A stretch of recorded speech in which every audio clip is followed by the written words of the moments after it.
সকলকে শারদীয়ার আগাম শুভেচ্ছা। প্রত্যেকের পুজো ভালো কাটুক। এবং পুজোর পরেই কিন্তু তোমাদের তৃতীয় সামেটিভ পরীক্ষা। সেই সামেটিভ পরীক্ষার প্রস্তুতির জন্য তোমাদের যে সাজেশন পর্ব প্রতি মুহূর্তে আমি দিচ্ছি, আজকে তার বিষয় কার্যক্ষমতা ও শক্তি। কার্যক্ষমতা ও শক্তির উপর ভীষণ গুরুত্বপূর্ণ 20টি অবজেক্টিভ এবং 10টি 2 নম্বরের প্রশ্ন নিয়ে আমি আজকের এই ভিডিও সাজিয়েছি এবং আলোচনা করে দিয়েছি খুব ভালোভাবে। চলো শুরু করা যাক। প্রথমে কিছু ইম্পর্টেন্ট অবজেক্টিভ কোয়েশ্চেন্স। 1 নম্বর প্রশ্নে রয়েছে কার্য স্কেলার রাশি নাকি ভেক্টর রাশি। ভীষণ গুরুত্বপূর্ণ একটি প্রশ্ন। কার্য মানে আমরা কি জানি? কার্য মানে আমরা জানি প্রযুক্ত বল ইনটু সরণ। এখন প্রশ্নটা হচ্ছে এই বল সেটা কিন্তু ভেক্টর রাশি, সরণ সেটাও ভেক্টর রাশি, কিন্তু বল দুটো ভেক্টর রাশির গুণফল কার্য সেটা কিন্তু স্কেলার রাশি, সেটা স্কেলার রাশি। মনে থাকবে কার্য একটি স্কেলার রাশি। তাহলে কি দাঁড়ালো? কার্য দুটি ভেক্টর রাশির গুণফল হলেও নিজে স্কেলার রাশি। প্রশ্নটা অনেক সময় ঘুরিয়ে দেয়, দুটি ভেক্টর রাশি গুণফল অথচ স্কেলার রাশি এমন একটি রাশির উদাহরণ দাও। উত্তর হবে কার্য। চলে যাচ্ছি পরের প্রশ্নে, কার্যের মাত্রা রেখো। আমরা কি জানি? কার্য সমান আমরা জানি কার্য সমান বল ইন্টু সরণ। এবার আমরা জানি বলের মাত্রা কি? বলের মাত্রা হচ্ছে m(l)(t⁻²) এবং সরণ মানে l, দৈর্ঘ্য। তাহলে স্বাভাবিকভাবেই কার্যের মাত্রা কি দাঁড়ালো? m(l²)(t⁻²). ক্লিয়ার? পরের প্রশ্ন, সিজিএস এবং এসআই পদ্ধতিতে কার্যের পরম একক। লক্ষ্য রাখতে হবে পরম একক চেয়েছে। সিজিএস পদ্ধতিতে কার্যের পরম একক হচ্ছে আর্গ, সিজিএস পদ্ধতিতে কার্যের পরম একক আর্গ এবং এসআই পদ্ধতিতে কার্যের পরম একক জুল। মনে থাকবে সিজিএস পদ্ধতিতে কার্যের পরম একক আর, এসআই পদ্ধতিতে জুল। কোয়েশ্চেন নাম্বার 4 হবে এটি। কোয়েশ্চেন নাম্বার 4, জুল ও আর্গের মধ্যে সম্পর্ক লেখো। জুল ও আর্গের মধ্যে সম্পর্ক মনে রেখো, 1 জুল সমান 10⁻7 আর্গ। 1 জুল সমান 10⁻7 আর্গ। তাহলে 1 জুল সমান 10⁻7 আর্গ। চলে যাচ্ছি পরের প্রশ্নে, জুলের সংজ্ঞা লেখো। জুলের সংজ্ঞা, জুল কিসের একক? কার্যের একক, কার্যের এসআই একক। এবং কার্য মানে কি? বল ইন্টু সরণ। তাহলে বলের এসআই একক কি? নিউটন, সরণের এসআই একক মিটার। তাহলে চলো জুলের সংজ্ঞাটা দেখি। তাহলে কি দেখাচ্ছে? জুলের সংজ্ঞা হচ্ছে কোনো বস্তুর উপর 1 নিউটন বল প্রয়োগ করলে যদি বস্তুটি সরণ হয় 1 মিটার, তবে তখন কৃতকার্যের মান হবে 1 জুল। বোঝা গেল? তাহলে জুলের সংজ্ঞা হয়ে গেল। জুলের সংজ্ঞা হচ্ছে এটা। চলে যাচ্ছি পরের অবজেক্টিভে। প্রশ্ন, ধনাত্মক কার্য ও ঋণাত্মক কার্যের একটি করে উদাহরণ দাও। ধনাত্মক কার্য কাকে বলা হয়? যেদিকে বল প্রয়োগ করা হয় বস্তুর সরণ যদি সেই দিকে হয় সেটা ধনাত্মক কার্য। ধরা যাক আমরা কি করছি, আমরা একটা সিঁড়ি আছে, আমরা সেই সিঁড়ি বয়ে উপর থেকে নিচের দিকে নামছি, উপর থেকে নিচের দিকে। তাহলে এক্ষেত্রে আমরা জানি যে কোনো বস্তুকে পৃথিবী নিজের কেন্দ্রের দিকে আকর্ষণ করে। তাহলে এক্ষেত্রে আমাদের সরণ এবং আমাদেরকে পৃথিবী আকর্ষণ করছে, অর্থাৎ সরণ এবং প্রযুক্ত বলের অভিমুখ একই দিকে, তাহলে সেটা হচ্ছে ধনাত্মক কার্য। একই রকম ভাবে আমরা যদি একটি সিঁড়ি বয়ে নিচ থেকে উপরের দিকে উঠি, সেক্ষেত্রে সেটা হবে অবশ্যই ঋণাত্মক কার্য, কারণ আমাদের সরণটা হচ্ছে উপরের দিকে কিন্তু আমাদের উপর পৃথিবীর আকর্ষণ বল নিচের দিকে। বোঝা গেল? তাহলে এটা হচ্ছে ঋণাত্মক কার্য। একটি কার্যহীন বলের উদাহরণ দাও। কার্যহীন বল কি? কার্যহীন বল হচ্ছে সূর্যের চারিদিকে পৃথিবী এই যে পরিভ্রমণ করছে, সূর্যের চারিদিকে পৃথিবী পরিভ্রমণ করছে, পৃথিবীর উপর সূর্যের যে মহাকর্ষ বল সেটি একটি কার্যহীন বল। বোঝা গেল? পৃথিবীর উপর সূর্যের আকর্ষণ বল সেটি একটি কার্যহীন বল। ক্ষমতার ব্যবহারিক একক। ক্ষমতার ব্যবহারিক একক হচ্ছে, তোমরা প্রত্যেকেই জানো ক্ষমতার ব্যবহারিক একক হচ্ছে ওয়াট। মনে থাকবে ক্ষমতার ব্যবহারিক একক ওয়াট। ক্ষমতা স্কেলার রাশি নাকি ভেক্টর রাশি? ক্ষমতা স্কেলার রাশি নাকি ভেক্টর রাশি? ক্ষমতা মানে কি? ক্ষমতা মানে হচ্ছে কার্য বাই সময়, তাই না? ক্ষমতা মানে হচ্ছে কার্য বাই সময়। এখন কার্য স্কেলার রাশি, সময়ও স্কেলার রাশি, স্বাভাবিকভাবে ক্ষমতা নিজে কি রাশি? ক্ষমতা কিন্তু স্কেলার রাশি। অশ্বক্ষমতা কাকে বলে? অশ্বক্ষমতা কাকে বলে? ভীষণ গুরুত্বপূর্ণ একটি প্রশ্ন। অশ্বক্ষমতা কাকে বলে? অশ্বক্ষমতা হচ্ছে 550 পাউন্ড ভরের কোনো বস্তুকে 550 পাউন্ড ভরের কোনো বস্তুকে 1 সেকেন্ডে 1 ফুট উপরে তুলতে 550 পাউন্ড ভরের কোনো বস্তুকে 1 সেকেন্ডে 1 ফুট উপরে তুলতে যে ক্ষমতার প্রয়োজন তাকেই বলে এক অশ্ব ক্ষমতা। ক্লিয়ার? এটা কিন্তু ভীষণ গুরুত্বপূর্ণ একটি প্রশ্ন। অশ্ব ক্ষমতা কাকে বলে? Horse power, HP. চলে যাচ্ছি পরের প্রশ্নে। ভীষণ গুরুত্বপূর্ণ একটি অবজেক্টিভ, পরীক্ষায় ভীষণ আসে। এক অশ্ব ক্ষমতা সমান কত ওয়াট? মনে রেখো, এক অশ্ব ক্ষমতা সমান 746 ওয়াট। ভীষণ গুরুত্বপূর্ণ একটি অবজেক্টিভ। চলে যাচ্ছি পরের প্রশ্নে। ক্ষমতার মাত্রা। ক্ষমতা মানে কি? ক্ষমতা মানে এক্ষুনি লিখলাম কার্য বাই সময়। কার্যের মাত্রা কিছুক্ষণ আগে লিখেছি, m(L²T⁻²)। নিচে কি আছে? সময়। সময় মানে টি। তাহলে পুরো ব্যাপারটা কি দাঁড়াবে? তাহলে দাঁড়াবে m(L²T⁻3). মনে থাকবে, ক্ষমতার মাত্রা m(L²T⁻3). যান্ত্রিক শক্তি কয় প্রকার ও কি কি? যান্ত্রিক শক্তি দুই প্রকার। যান্ত্রিক শক্তি দুই প্রকার। কি কি? এক নম্বর হচ্ছে স্থিতিশক্তি এবং 2 নম্বর হচ্ছে গতিশক্তি। ওকে, যান্ত্রিক শক্তি দুই প্রকার। চলে যাচ্ছি পরের প্রশ্নে। অভিকর্ষীয় স্থিতিশক্তির গাণিতিক রাশিমালা। অভিকর্ষীয় স্থিতিশক্তির গাণিতিক রাশিমালা হলো mgh সমান mgh, যেখানে m কি? m হচ্ছে বস্তুর ভর, m হচ্ছে বস্তুর ভর, g সেই স্থানের অভিকর্ষজ ত্বরণের মান, h বস্তুটির উচ্চতা। মনে থাকবে mgh, ভীষণ গুরুত্বপূর্ণ, মনে রাখতে হবে এটা, mgh। চলে যাচ্ছি গতিশক্তির গাণিতিক রাশিমালা। গতিশক্তির গাণিতিক রাশিমালা হলো হাফ mv², যেখানে m বস্তুর ভর এবং v বস্তুর গতিবেগ। তাহলে half into m into v²। এটা গতিশক্তির গাণিতিক রাশিমালা। আমাদের অঙ্ক করতে গিয়ে এই সমীকরণগুলো কিন্তু কাজে লাগবে। চলে যাচ্ছি পরের প্রশ্নে।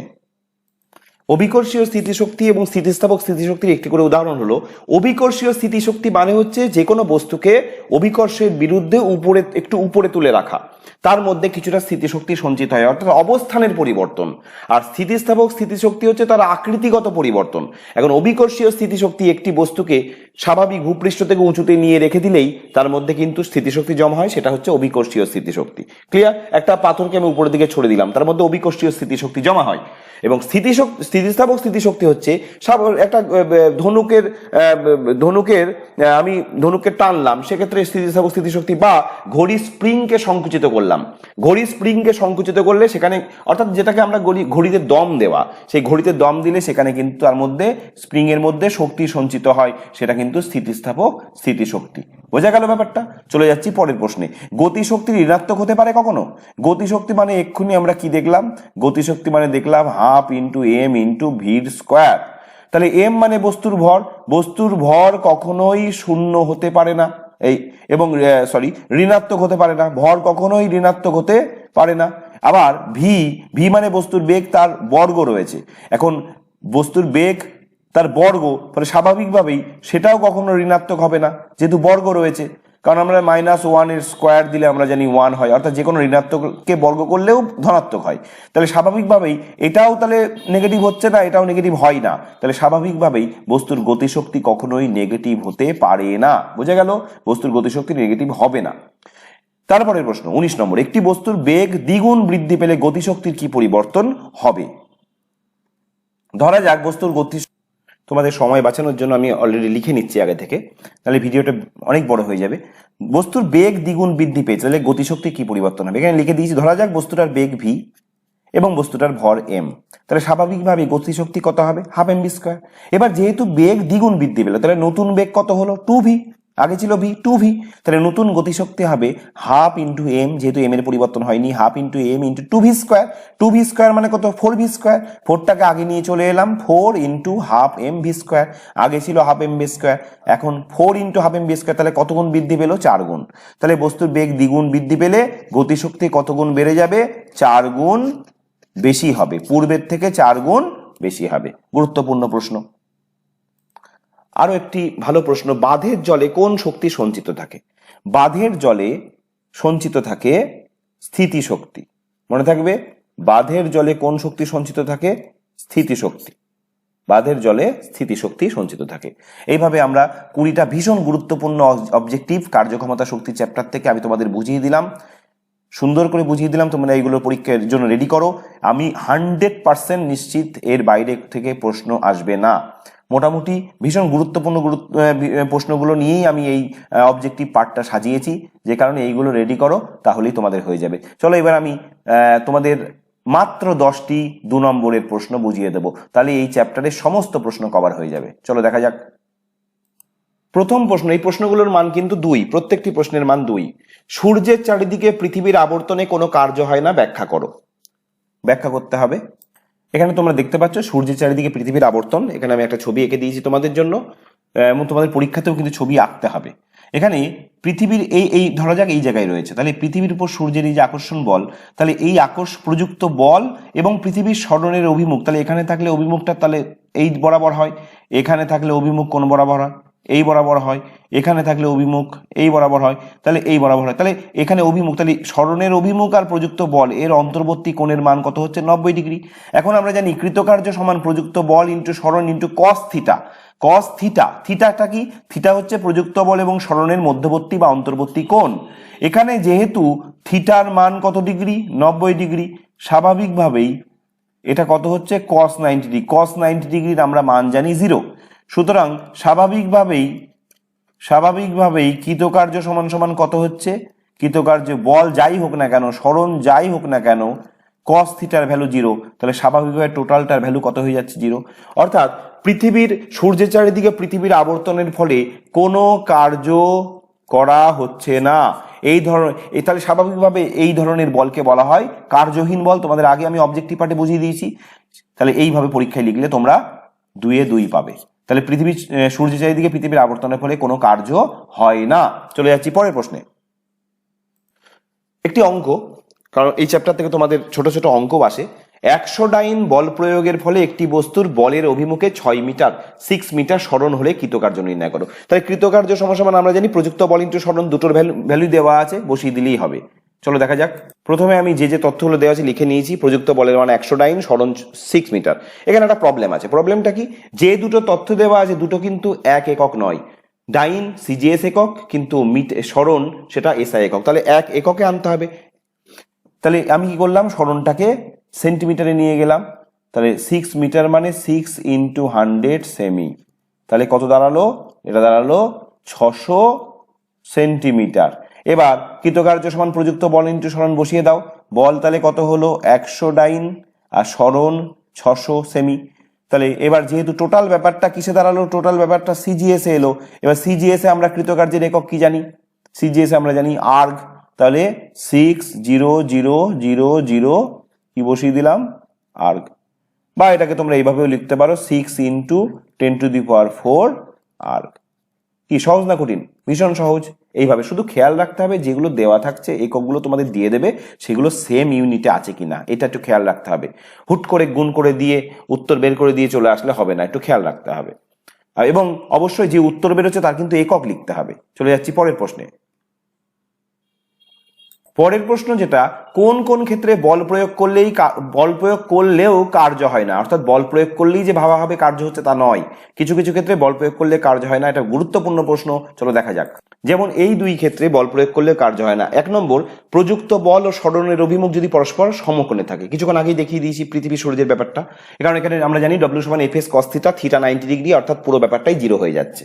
আর একটা ব্যাপার আছে, যদি বল প্রয়োগ করলে সেটা প্রচুর বল হোক না কেন তাতেও কোনো যায় আসে না। বল প্রয়োগ করলেও যদি বস্তুর সরণ না হয়, অর্থাৎ একটা দেওয়ালকে তুমি সারাদিন ধরে ঠেললে কিন্তু একটুও সরাতে পারলে না, তাহলে সেক্ষেত্রে প্রচুর বল প্রয়োগ করা সত্ত্বেও সরণ হলো না, অর্থাৎ কৃতকার্যের মান 0।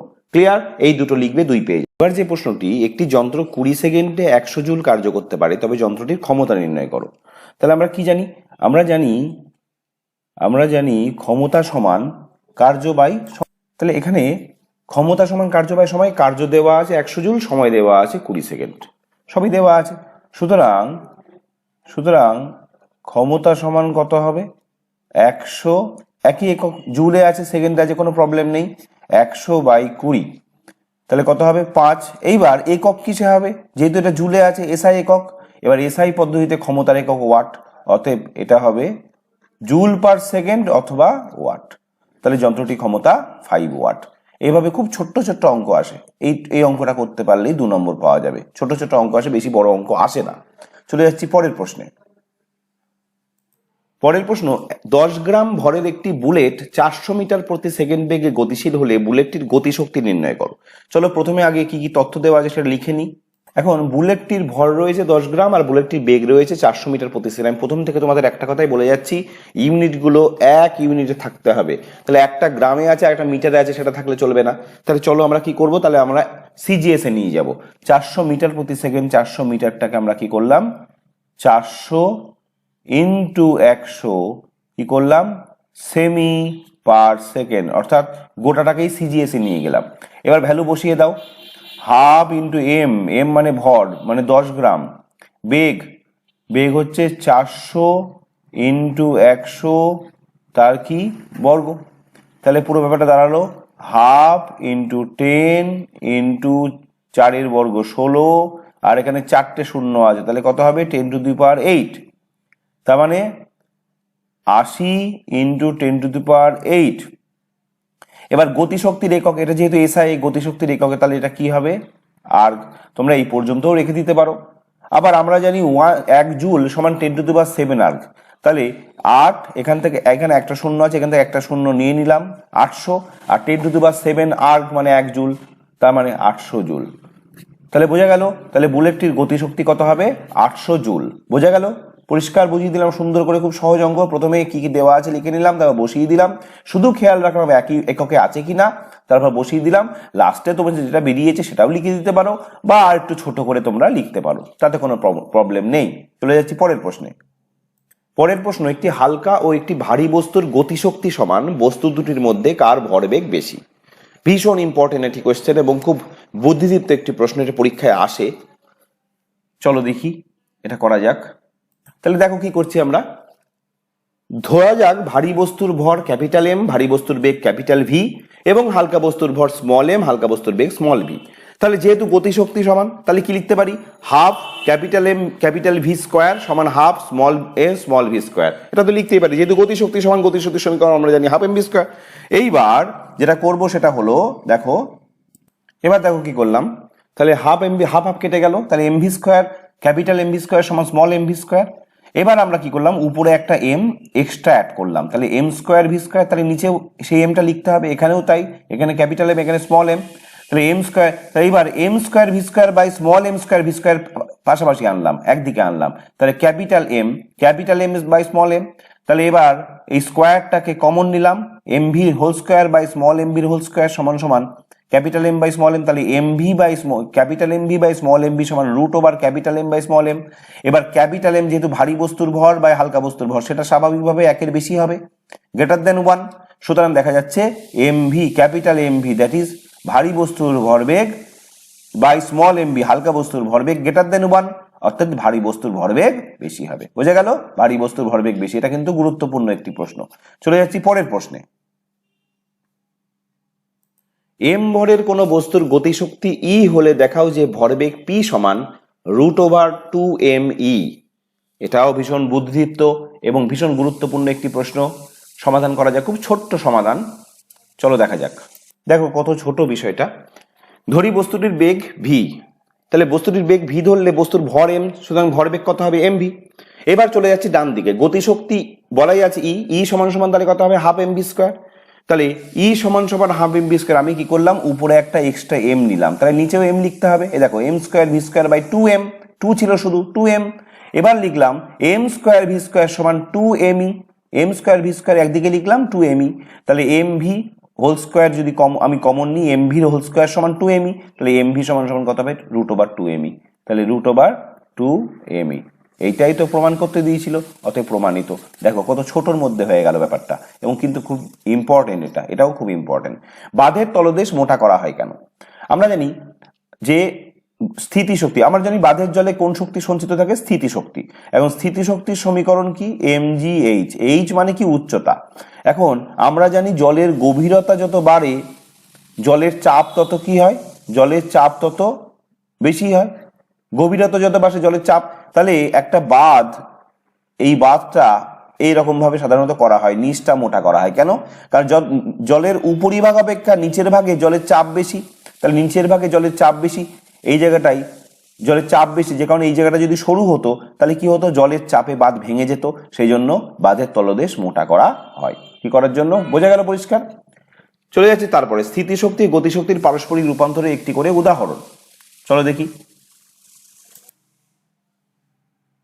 দেখো, স্থিতিশক্তির গতিশক্তির রূপান্তর হচ্ছে একটি বস্তুকে ধরো উপরে রাখা আছে, ভূপৃষ্ঠ থেকে উপরে রাখা আছে, সেই উপরে রাখা বস্তুটাকে যদি উপর থেকে ছেড়ে দেওয়া যায়, বস্তুটা যত নিচে নামে তার মধ্যে সঞ্চিত স্থিতিশক্তিটা গতিশক্তিতে রূপান্তরিত হয়। বোঝা গেল ব্যাপারটা?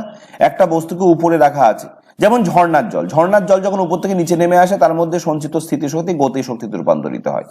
একই রকম ভাবে একটা বস্তুকে যদি নিচের থেকে উপরে ছুড়ে দেওয়া যায়, তাহলে বস্তুটা যত উপরে যায় আস্তে আস্তে বস্তুটার গতিশক্তি স্থিতিশক্তিতে রূপান্তরিত হয়, এবং উপরে যাওয়ার পর একটা জায়গায় গিয়ে বস্তুটা কিছুক্ষণের জন্য থেমে যায়, সেই জায়গাটায় বস্তুটার মধ্যে গতিশক্তি সম্পূর্ণ শূন্য হয়ে যায়, সম্পূর্ণ শক্তিটাই স্থিতিশক্তিতে রূপান্তরিত হয়। বোঝা গেল? উপর থেকে নিচে আসলে স্থিতিশক্তি গতিশক্তি, আর নিচ থেকে উপরে গেলে গতিশক্তি স্থিতিশক্তি। ক্লিয়ার? চলে যাচ্ছি শেষ প্রশ্নে। শেষ প্রশ্ন ভীষণ গুরুত্বপূর্ণ প্রশ্ন, পরীক্ষায় এটি 3 নম্বর মার্কসের জন্য আসে। অবাধে পতনশীল বস্তুর যান্ত্রিক শক্তি সর্বদাই অপরিবর্তিত থাকে, প্রমাণ করো। এটা প্রমাণ করতে হবে, এটা 3 নম্বরের বড় প্রশ্ন। চলো দেখা যাক। ধরা যাক এম ভরের একটি বস্তু এখানে ভূপৃষ্ঠ থেকে এইচ উচ্চতায়, দেখো তোমরা প্রত্যেকেই এখানে একটা ছবি দেওয়া আছে, এখানে ভূপৃষ্ঠ এটা এখান থেকে এইচ উচ্চতায় এম ভরের একটা বস্তু এ বিন্দুতে স্থির আছে, স্থির। এবার আমরা এই যান্ত্রিক শক্তি অপরিবর্তিত থাকে তার দেখানোর জন্য 3টে পজিশনের কথা বিবেচনা করব, এ পজিশন, বি পজিশন এবং একদম ভূপৃষ্ঠ সি পজিশন। প্রথমে এ পজিশনের মোট যান্ত্রিক শক্তি বের করা হচ্ছে ভূপৃষ্ঠ থেকে এ পজিশনে। তাহলে দেখো প্রিয় ছাত্র এবং ছাত্রী, আমার এই ক্লাস তোমাদের কেমন লাগছে অবশ্যই আমাকে জানিও, কারণ তোমাদের ফিডব্যাকটা আমার পরবর্তী ভিডিওগুলোকে উন্নত করার জন্য ভীষণ প্রয়োজন।